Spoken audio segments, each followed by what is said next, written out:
Welcome to DTV news. నేను సహస్ర. ఇవాల్టి updates చూద్దాం. నేడు అంతర్జాతీయ కార్మిక దినోత్సవాన్ని పురస్కరించుకొని తెలంగాణ ముఖ్యమంత్రి రేవంత్ రెడ్డి కార్మిక లోకానికి శుభాకాంక్షలు తెలియజేశారు. ప్రజా ప్రభుత్వ పాలనలో మేడే స్ఫూర్తి అన్ని రంగాలకు విస్తరించిందని పేర్కొన్నారు. కార్మికులకు గౌరవం, సమానత్వం కల్పించడమే తమ ప్రభుత్వ లక్ష్యమని ఆయన తెలిపారు. కార్మికుల సంక్షేమాన్ని ప్రభుత్వ చర్యల్ని గుర్తు చేసిన సీఎం అసంఘటిత రంగ గిగ్ వర్కర్ల కోసం 5 లక్షల ప్రమాద బీమా అమల్లో ఉందని ఆయన తెలిపారు. త్వరలోనే తెలంగాణ గిగ్ ప్లాట్ఫామ్ వర్కర్స్ సంక్షేమ బిల్లును కూడా 2025ను ప్రవేశపెడతామని ఆయన ప్రకటించారు. అంతేకాకుండా గల్ఫ్ దేశాల్లో పనిచేసే తెలంగాణ కార్మికుల కోసం ప్రవాసి ప్రజావాణి అనే కార్యక్రమాన్ని ప్రారంభించామని సీఎం తెలిపారు. ఆయా దేశాల్లో మరణించిన కార్మికుల కుటుంబాలకు 5 లక్షల ఆర్థిక సాయం అందిస్తామని ఆయన తెలిపారు.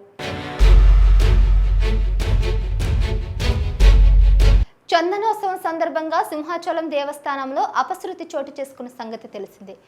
అప్పన్న నిజస్వరూపం ఆయన దర్శనం కోసం వచ్చిన 7 భక్తులు గోడ కూలి మీద పడడంతో ప్రాణాలు కోల్పోయారు. అయితే నాసిరకంగా గోడ నిర్మించడంతోనే ప్రమాదం జరిగిందనే విమర్శలు వచ్చాయి.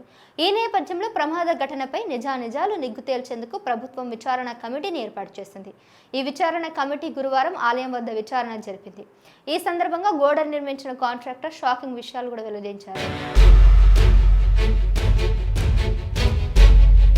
శంషాబాద్ విమానాశ్రయంలో దుబాయ్ నుండి వచ్చిన ప్రయాణికుడి వద్ద 3.5 కిలోల అక్రమ బంగారం పట్టుబడింది. నిందితుడిని అదుపులోకి తీసుకొని విచారిస్తున్నారు. బంగారాన్ని చట్టబద్ధంగా పొందడమే సురక్షితమని అధికారులు సూచిస్తున్నారు. ఇలాంటి వాటికి పాల్పడితే కఠిన చర్యలు తీసుకుంటామని హెచ్చరిస్తున్నారు. గత కొద్ది నెలలుగా శంషాబాద్ విమానాశ్రయంలో ఇలాంటి అనేక కేసులు వెలుగులోకి వచ్చాయి. వివిధ రూపాల్లో చాకచక్యంగా బంగారాన్ని తరలించే ప్రయత్నాలు జరుగుతూనే ఉన్నాయి. నిఘా పెంచిన అధికారులు ఎప్పటికప్పుడు వారి ప్రయత్నాలను భగ్నం చేస్తున్నారు. అగ్రరాజ్యం అమెరికా అధ్యక్షుడు డొనాల్డ్ ట్రంప్ షాకింగ్ కామెంట్లు చేశారు. ముఖ్యంగా తదుపరి పోప్ ఎవరు అయ్యే అవకాశం ఉందంటూ ఆయన ప్రశ్నించగా తానే పోప్ కావాలని అనుకుంటున్నట్లు వివరించారు. అదే తన నెంబర్ 1 చాయిస్ అంటూ వెల్లడించారు.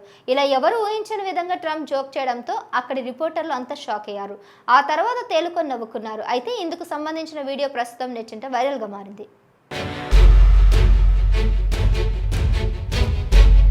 కేంద్ర ప్రభుత్వం సంచలన నిర్ణయం తీసుకుంది. భవిష్యత్తులో చేయబోయే జనాభా లెక్కింపులో కుల గణనను కూడా చేర్చానని కేబినెట్ నిర్ణయం తీసుకుంది. బుధవారం రోజు జరిగిన మీడియా కాన్ఫరెన్స్లో కేంద్ర మంత్రి అశ్విని వైష్ణవ్ ఈ విషయాన్ని వెల్లడించారు. అలాగే కులగణన పేరుతో కాంగ్రెస్ ఆయా రాష్ట్రాల్లో సర్వే నిర్వహిస్తుందని, అయితే వాటిలో ఏమాత్రం పారదర్శకత లేదని పేర్కొన్నారు. ఈ రోజు కేంద్ర కేబినెట్లో తీసుకున్న నిర్ణయాలకు సంబంధించిన పూర్తి వివరాలను కూడా వివరించారు.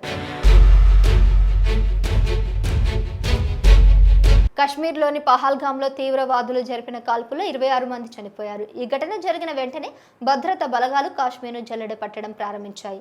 దాదాపు వారం రోజులుగా కాశ్మీర్ను బలగాలు జల్లెడ పడుతూనే ఉన్నాయి. అయినా ఇంకా ఈ దాడికి పాల్పడ్డ ఉగ్రవాదులు దక్షిణ కాశ్మీర్లోనే తలదాచుకున్నారన్న షాకింగ్ వాస్తవాన్ని ఎన్ఏఐ వర్గాలు వెల్లడించాయి. దీంతో ఇంకా వాళ్ళను ఎందుకు పట్టుకోలేకపోతున్నారనే ప్రశ్నలు మొదలయ్యాయి. అమరావతిలో ప్రధాన పర్యటనకు ఏర్పాట్లు పూర్తయ్యాయి. ప్రధాని మోడీ సభ కోసం ప్రభుత్వం ప్రతిష్టాత్మకంగా ఏర్పాట్లు చేసింది.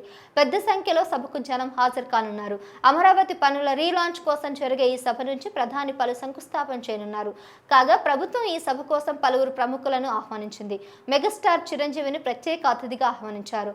ప్రధాని మోదీ అమరావతి సభను ప్రభుత్వం భారీగా నిర్వహించుకు సిద్ధమైంది. రేపు అంటే మే 2వ తారీఖున మధ్యాహ్నం 2:55 మోదీ గన్నవరం ఎయిర్పోర్టుకు చేరుకున్నారు.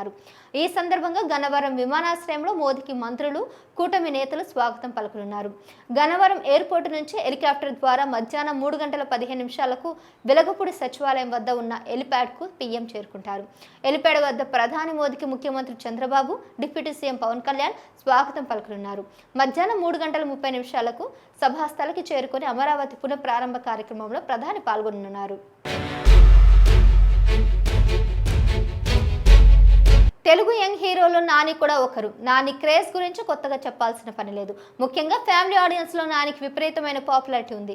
తనదైన నటనలో నాని అన్ని వర్గాల ప్రేక్షకులను నాని ఆకట్టుకుంటూ ఉంటాడు. తన నటనకు తగ్గట్టుగానే న్యాచురల్ స్టార్ అనే బిరుదు కూడా సంపాదించుకున్నాడు. నాని తన సినీ ప్రయాణాన్ని సహాయ దర్శకుడిగా ప్రారంభించి ఆ తర్వాత నటుడిగా మారారు. ఆయన తన సహజమైన నటనతో వైవిధ్యమైన పాత్రలతో ప్రేక్షకులను ఆకట్టుకున్నారు. నాని నిర్మాతగా వ్యవహరిస్తూ హీరోగా నటించిన సినిమా ఏదైనా ఉంది అంటే అది హిట్ 3నే. శైలేష్ కోలన్ దర్శకత్వం వహించిన ఈ సినిమా గురువారం ప్రేక్షకుల ముందుకు వచ్చింది.